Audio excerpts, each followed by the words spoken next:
we talked about the PulseChain Sex one before, and then he did a HEX Sex. I missed this one somehow. Maybe I just didn't see it on Twitter.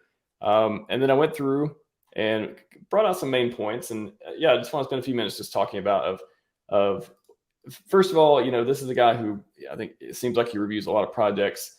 He has these like very interesting ways of evaluating them. He all these red flags just pop at him immediately again, because he's not as in the ecosystem as we are, or has these nuanced views.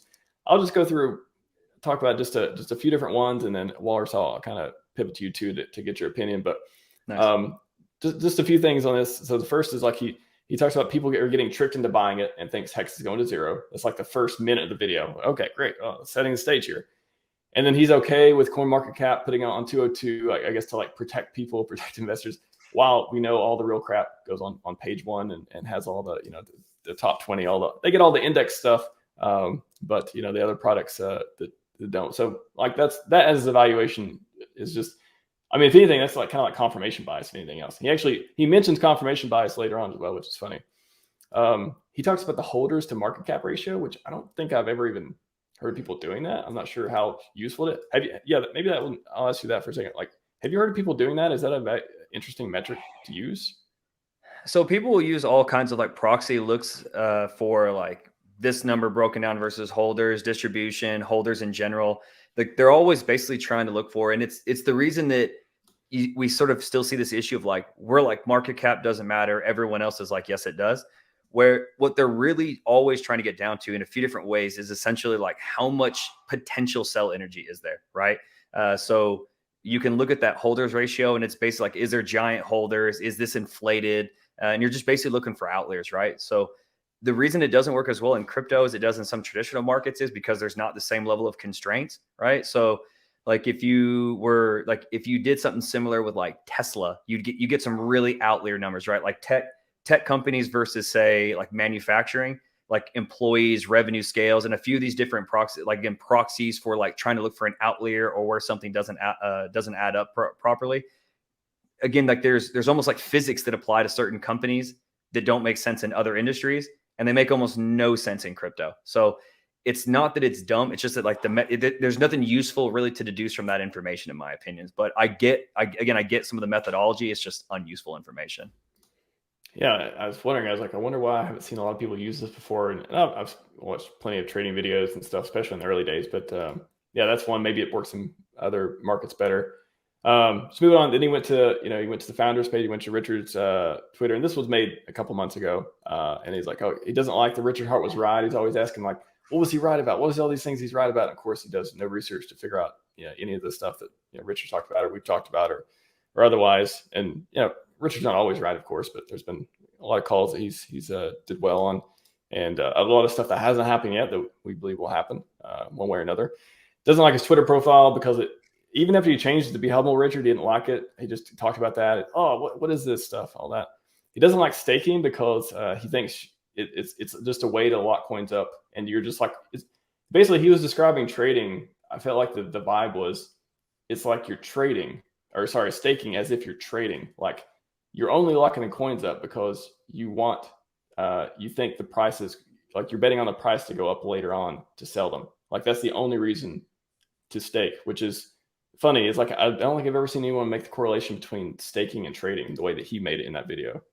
And I just thought, okay. I mean, of course, in a bear market, this looks more like, oh, it's a bad idea or whatever. But again, I think that's the bear market thing too. Questions of benevolence of the SAC wallets, all the stuff holding HEX. Again, that's something that I don't think he's looked much into, or all the analysis. And Dipcatcher has actually done a lot of analysis on the SAC wallets, the OA, and all that stuff recently too, which I invite everyone to watch the previous stream where Dipcatcher was on, and we went through that. Very, very interesting.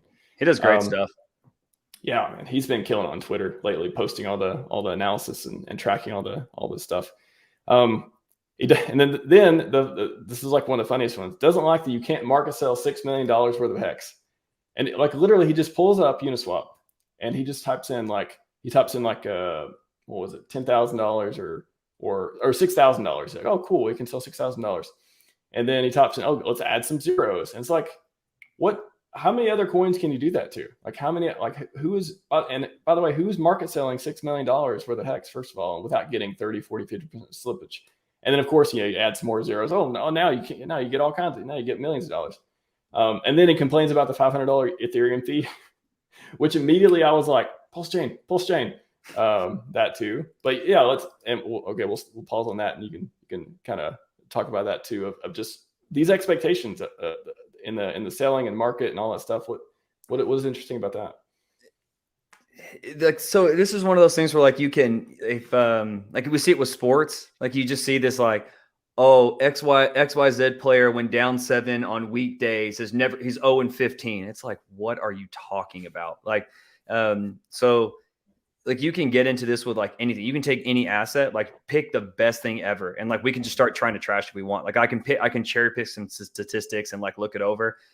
So again, like with staking, like people are just like, oh, you're locked in, you can't sell. It's like, yeah, but you're paid to, and like most people aren't going to sell anyway, right? But now there's on-chain clarity about sell pressure. So like, okay, I'm removing my coins from sell pressure. I'm locked in. Like I'd have to take XYZ fiscal penalty to unlock them and sell. Okay, so now the other player now has more clarity on, again, can take more confidence in a buy or wherever they want to move into, right? So this is, again, you could just do none of it, right? Like you could just start with, like you could look at like Bitcoin and be like, Bitcoin does nothing. Kinda, except it's a massive market. It's fungible. It's accepted here. Again, you can go on and on. Like we kind of know. So like it starts with like this thing has all the same functionality as Bitcoin. It's like, now what does it do? And we see this. Another one I like this with player projections. Don't tell me what something can't do. Tell me what it can do. Right. So can you sell 6 million in a market order? No. Certificate deposit. Why would you? Like you can't. Again, like this is the famous RH line, but you can even get it smaller. You can't sell all the paintings. You can't sell all the houses, right? Like I want a market to roughly be as illiquid as possible, right up to the point that I can't sell my bags. Like, so if you're looking like just selfishly at an asset class, I want there to be just enough liquidity that my buys and sells aren't affected, and that it's as illiquid up to that point, because I want it to be really volatile and price sensitive, right? So unless I'm market selling $6 million and not in general right now, I don't want there to be enough liquidity, because that holds the price down. It starts to dampen price action, right? So if you're looking at HEX as, hey, a speculative instrument that's a certificate deposit that I have this long-term price horizon in, I don't want big liquidity. I don't want this, again, a lot of this irrational stuff he gets into and listings here, like this is all upside for growth. I don't need it to be, say, heavy collateral, like something we would do with like Pulse and LL. I don't need it to be used as, say, like a currency and have the amount of like fungibility as Bitcoin. That's not what I'm doing with it, right? So I don't care that it doesn't work good in this place. Like, that's like saying that like a window makes a bad door. It's like, yeah, because it's a window, right? But they look at these things illogically and try to just, again, what it really comes down to is this guy, I'm imagining, is just super fun at parties and also doesn't hold HEX and wants to have confirmation bias. So again, you can get into any of these nuanced things, but what it comes down to is, what am I doing with it? What does it do well? That's really all it is. Yeah, there's so many points, and he barely talks. I'm not even sure if he even mentions the yield. He doesn't mention any of the things that people like about it. He doesn't mention T-shares, obviously, all that stuff too.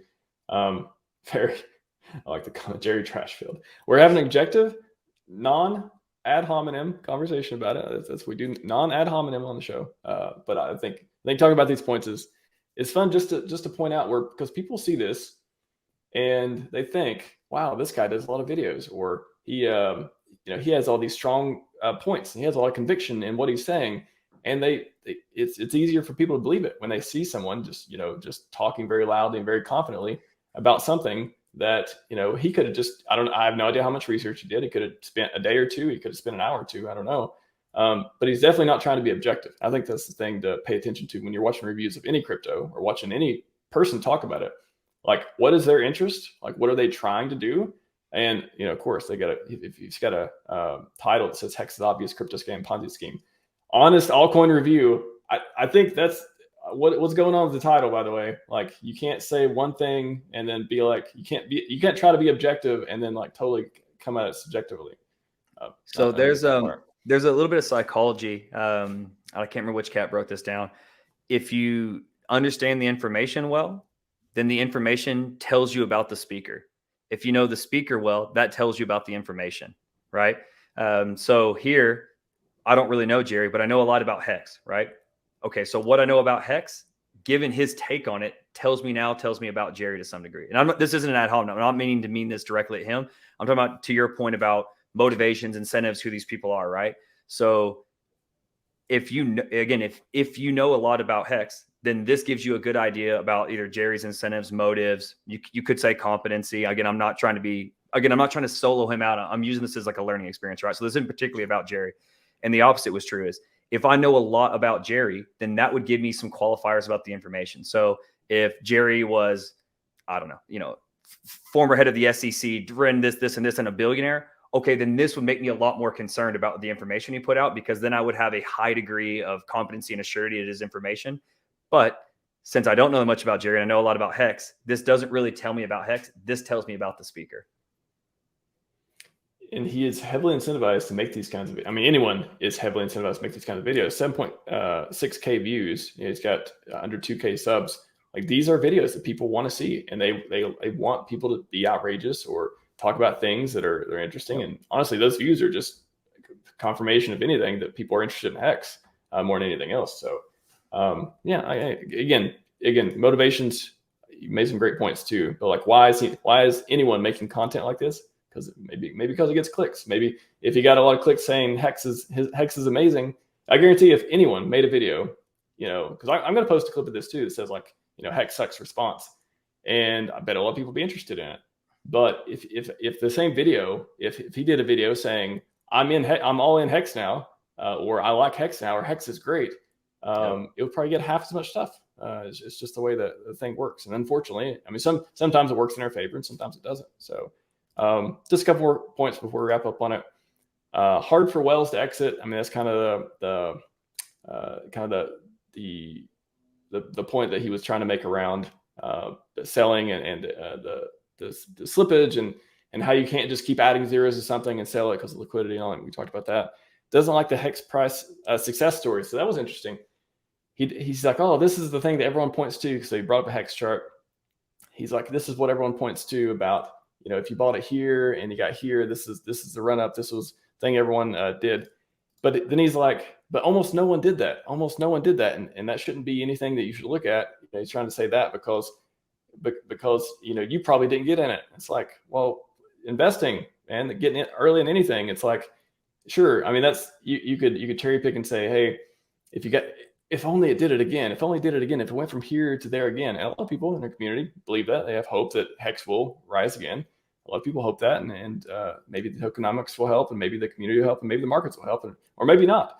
But just pointing that out as something that's not valid, that's where I'm like, come on, it showed this performance. It showed the strength. It showed its ability to perform. You can't just count that out, right, Wallers?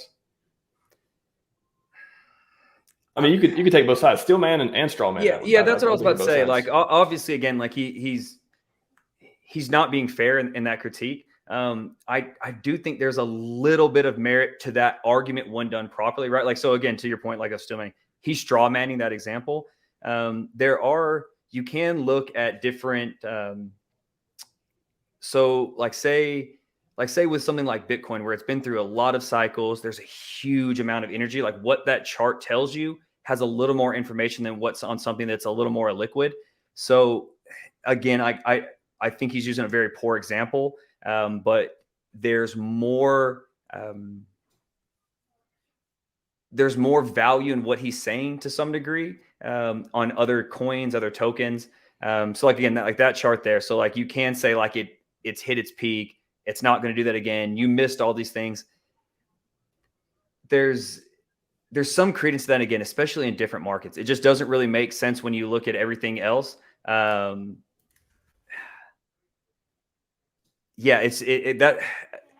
I want to give him a little more fairness on that one, again, because basically what I'm saying is I disagree, but there is some logic in that example on certain things where it's so like if you see a movement in, I'm trying to think of another good example, because again, I don't do a lot of the chart stuff, but like if you look at certain moves, like they're going to say that, hey, way more people were successful here than not, right? So if you see, say, like an early spike and then it comes down, So like that first wave you see on a lot of charts, that's not really communicating what happened, right? Like that's a very, very, very few people who say sold at this huge peak. But like when something's more in the middle there, like in that middle, yeah, you can look at like how many people bought in a certain zone, how many people are still in profit. There are ways to sort of do that more intelligently, but that's really not what he's doing. I don't hate the argument every time. No, yeah, I mean, to be fair, like that, we should have stronger arguments than it did this before, and we think it'll do it again. I totally agree with that.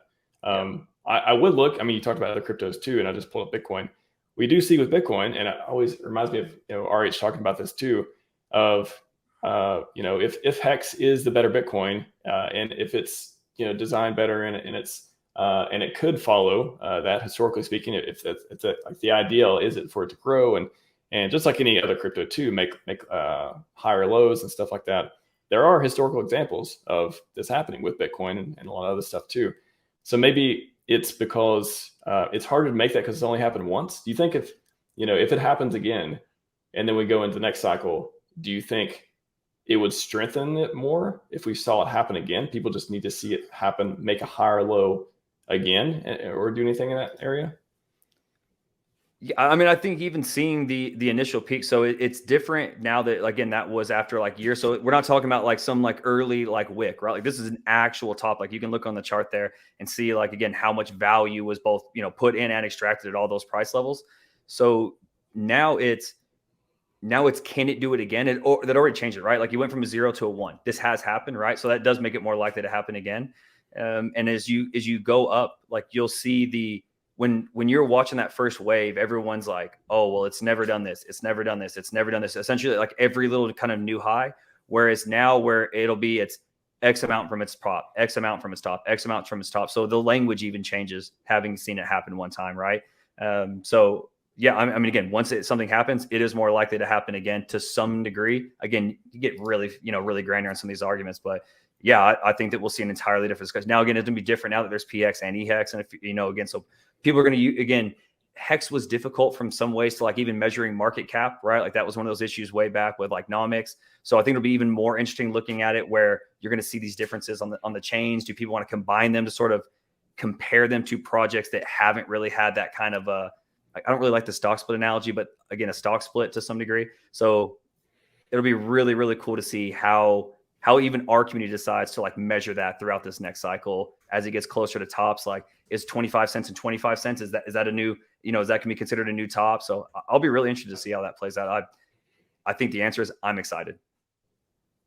Exactly. Yeah. It's, I thought about that too. Will it be 25? Will 25 cent be the euphoria? Or will people be like, all right, combined, people think it's going to $1 or something. Will it be 50 cents on one HEX? Will it be 75 and 25 cents? Like that's going to be interesting to see. One more point, and we'll wrap up on this. People have HEX. He also mentions people who have HEX basically have confirmation bias, and they only keep with HEX because they want it to keep going.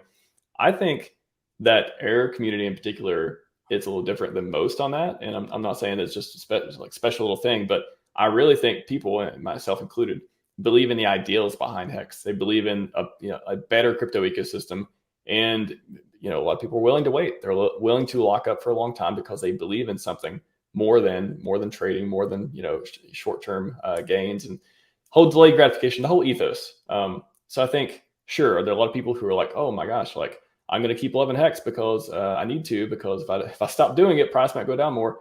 Yes, definitely. There's definitely some confirmation bias. I think that's not the central point, and not something I would point to as in why people are here, though. Where I would say a lot of people, a higher proportion of people are here for more reasons than that, than a lot of other ecosystems. I guess I would frame it like that. But yeah, what do you think of the confirmation bias? Yeah, I would agree with your take on it. Like, so is there confirmation? Of course, but you would say that with literally every asset. Like, of course, there's a confirmation bias that comes with it. But again, is it outweighed, right? Is it too strong sort of in the calculus? And for all the reasons you listed, like, no, not really, right? And again, I think if you kind of come down to that, you'd almost have to like be able to point to like an irrational confirmation bias versus just saying there's confirmation bias. Like, of course there is, right? Like, oh, well, the holders are biased. Well, of course they are, right? Like, it's literally every asset class, right? Like, hey, I hold a painting. Well, you're biased about the artist. well, yeah, that's why I bought it, right? Like, of course I like it more than other things. Of course there's going to be some degree of slant where it's like that's what I bought. I was interested in it. It spoke to me. It resonated with my values. I thought it was cool. Like you would say that about literally everything. So yeah, unless you have something you can point to say that this is like, again, outsized, or there's something really particular coming out, then no, it's hardly an argument. Yeah. Jerry, one day if you want to buy HEX or PulseChain or anything else and join us, there's a lot of, I think there's a lot of fun to be had. A lot of people are hopeful about a bright future.